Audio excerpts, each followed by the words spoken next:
প্রতি বছর 30শে নভেম্বর পালিত হয় বাংলাদেশে জাতীয় আয়কর দিবস। অর্থাৎ প্রতি বছরের 30শে নভেম্বরটাই কিন্তু জাতীয় আয়কর দিবসে বাংলাদেশে যে আমাদের ব্যক্তি পর্যায়ে যে tax return, individual tax return সাবমিশনের ডেডলাইন কিন্তু প্রতি বছরের 30শে নভেম্বর। যদি জাতীয় রাজস্ব বোর্ড এই ডেডলাইনটাকে ফার্দার এক্সটেন্ড করে না থাকে, তাহলে প্রতি বছর অর্থাৎ প্রতি কর বর্ষে ওই 30শে নভেম্বরের মধ্যেই কিন্তু আপনাকে আপনার আয়কর রিটার্নটা সাবমিট করতে হবে, সর্বশেষ যে আয় বর্ষ সেটার বিপরীতে। তো এই বিষয়টা আমরা কম বেশি সবাই জানি। তো এখন প্রশ্ন হচ্ছে, যদি 30শে নভেম্বরের মধ্যে আপনি যদি আপনার ট্যাক্স রিটার্ন সাবমিট করতে না পারেন, তাহলে আপনার ক্ষতি কি, সেই বিষয়টি আমি সংক্ষেপে আজকের ভিডিওতে তুলে ধরছি। তো ক্ষতি আসলে অনেক। যেমন একটা খুব স্ট্রেট ফরওয়ার্ড হিসাব, যে 30শে নভেম্বরের মধ্যে ট্যাক্স রিটার্ন আপনি যখন সাবমিট করতে ব্যর্থ হচ্ছেন, তখন কিন্তু পরের মাস থেকেই, ডিসেম্বর মাস থেকেই কিন্তু আপনার যদি ব্যাংকে যে এফডিআর আছে বা বিভিন্ন ব্যাংকে আপনার যে কারেন্ট অ্যাকাউন্ট বা সেভিংস অ্যাকাউন্ট আছে, ওখানে আপনার যে ইন্টারেস্টটা যোগ হয় এভরি 3 মান্থস বা প্রতি কোয়ার্টার শেষে, সেখান থেকে কিন্তু 10%-এর পরিবর্তে 15% সোর্স ট্যাক্স ডিডাকশন হবে। অর্থাৎ প্রতি 3 মাস অন্তর অন্তর ওই ইন্টারেস্টের উপর আপনাকে 5% এক্সট্রা চার্জ করা হচ্ছে, due to your failure to submit the proof of tax return. তো কাজেই 30শে নভেম্বরের মধ্যে সাবমিট না করলে এটি একটি ক্ষতি, আপনার ইন্টারেস্টে 5% এক্সট্রা টাকা ডিডাক্ট হচ্ছে সোর্স ট্যাক্স হিসেবে। আর এর বাইরেও আরো যে বড় ক্ষতি, সেটা হচ্ছে একটা সিম্পল হিসাব, যে ধরেন 30শে নভেম্বরের মধ্যে আপনার প্রদেয় কর ছিল 1 লাখ টাকা।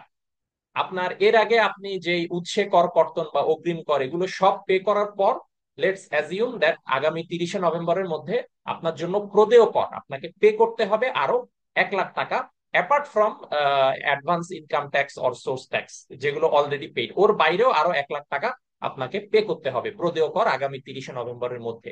তো এখন এই প্রদেয় কর যেটা আছে 30শে নভেম্বরের মধ্যে, এইটা যদি আপনি 30শে নভেম্বরের মধ্যেই সাবমিট করে ফেলেন, তাহলে 1 লাখ টাকাতেই শেষ, এর বেশি লাগছে না। কিন্তু ধরেন আপনি 30শে নভেম্বরের মধ্যে পারলেন না, আপনার বিভিন্ন কারণে লেট হয়েছে, বা ডকুমেন্ট কালেক্ট করতে লেট হয়েছে, বা অন্য কোনো কারণে কোনো ইস্যু ছিল।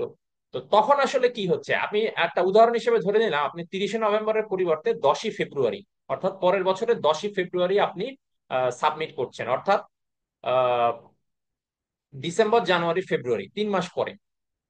তো এখানে যেটা ক্ষতি হচ্ছে সেটা হচ্ছে, আপনার যে 1 লাখ টাকা ধরে নেন, ওই 1 লাখ টাকার মধ্যে 20,000 টাকা ছিল আপনার বিনিয়োগজনিত কর রেয়াত, আপনার ট্যাক্স ওয়েভার ছিল বিনিয়োগজনিত 20,000 টাকা।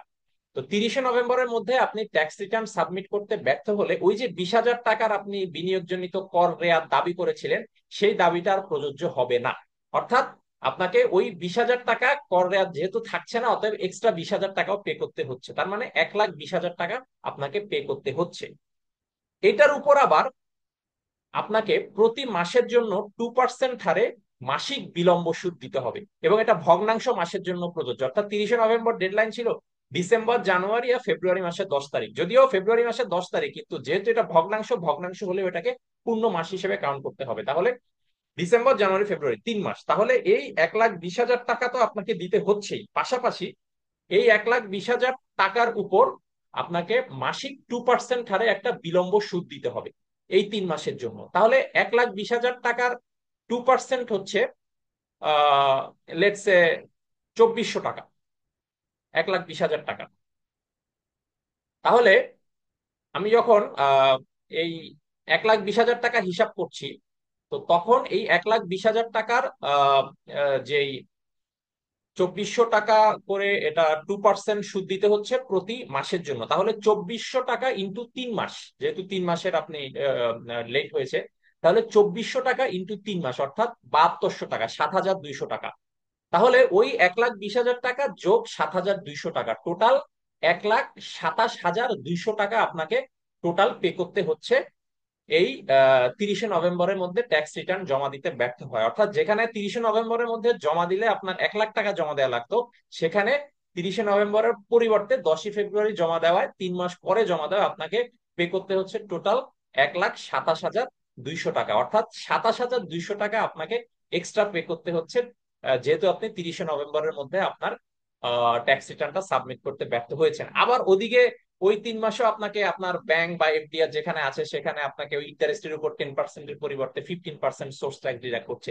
তো কাজে অনেক জায়গা থেকে ক্ষতি হচ্ছে, আপনার ওইখানে সোর্স ট্যাক্স 5% বেশি হচ্ছে, এখানে আপনার এই এক্সাম্পল যেটা দেখালাম যে 27,200 টাকা বেশি পে করতে হচ্ছে। তো যার কারণে এখনো সময় আছে, এখন যেহেতু সেপ্টেম্বর মাস রানিং, এখনো আমাদের হাতে 2 মাসেরও অধিক সময় আছে। তো অলরেডি জাতীয় রাজস্ব বোর্ডের ওয়েবসাইটে আয়কর পরিপত্র যেটি সেটি প্রকাশিত হয়েছে। তো ওয়েবসাইট থেকে আপনারা এই পরিপত্রটি ডাউনলোড করে সেটি স্টাডি করে আহ, সেখান থেকে আপনার কিভাবে ট্যাক্স রিটার্ন সাবমিট করতে হবে সেই জিনিসগুলি বুঝে কিন্তু আপনাকে gradually tax return form fill up করা শুরু করে দিতে হবে, অনলাইনে বা অফলাইনে আপনি ইদার ওয়ে এটা করতে পারেন, যাতে করে 30শে নভেম্বরের মধ্যে অবশ্যই অবশ্যই উইদাউট এনি ফেল আপনি ট্যাক্স রিটার্নটা সাবমিট করতে সক্ষম হন। তা না হলে কিন্তু যেটা এই উদাহরণে বললাম মোটা অঙ্কের একটা টাকার ক্ষতি কিন্তু আপনার হয়ে যাবে। ধন্যবাদ সবাইকে।